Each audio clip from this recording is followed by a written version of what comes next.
តាមនេះសួស្តីមេមេបងប្អូនឥឡូវទុកយើងចាប់បានហើយចកតក៏ធ្វើហើយបងប្អូនតិចទៀតខ្ញុំនឹងសាក់តេស្តមើលថាវាដំណើរការបានល្អអត់ឥឡូវខ្ញុំតេស្តឲ្យបងប្អូនមើល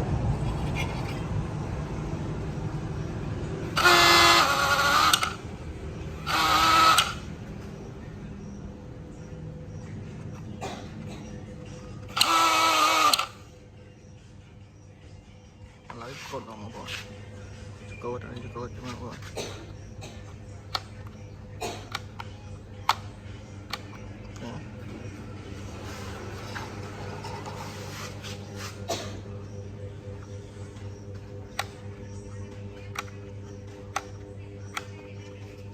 សារចកនោះខ្ញុំបត់បានតែមួយជាងនេះបងប្អូនថាវាស្ទើរ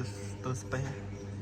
បាទបងប្អូនឥឡូវខ្ញុំបងវិលមកជុំដើម្បីឲ្យមើលរូបរាងហើយក៏ខ្ញុំតេស្តកន្លែងកងតាក់7អត់ចាក់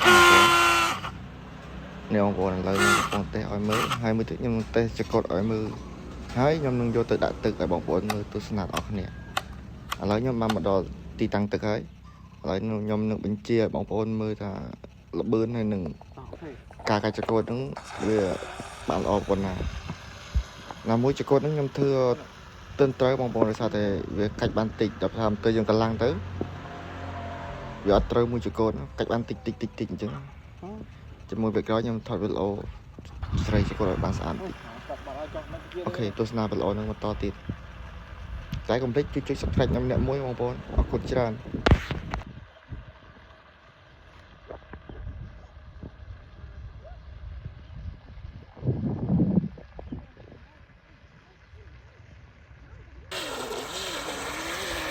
តាមនេះតើតើនឹងទីតាំងនឹងវិញខ្ញុំមកជាមកពីខាងនោះមកវិញដោយសារតែទៅខាងនោះមិនអត់បានអាចកូតគឺបុកស្មៅចោលស្មៅឥឡូវខ្ញុំបញ្ជាបងប្អូនឥឡូវអាវាហ្នឹងខ្ញុំកាច់កូតបានទៅដល់កណាលហើយខ្ញុំវាងនៅកណាលមកប្រហែលជា2ជុំដែរបងប្អូន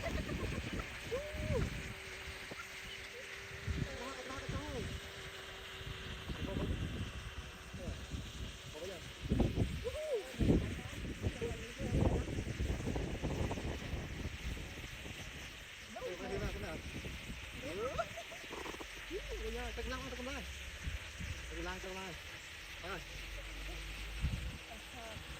អេមិននេះ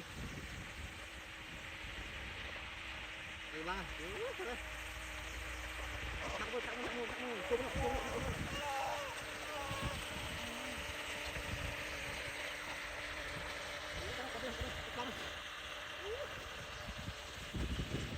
អូខេមេមេ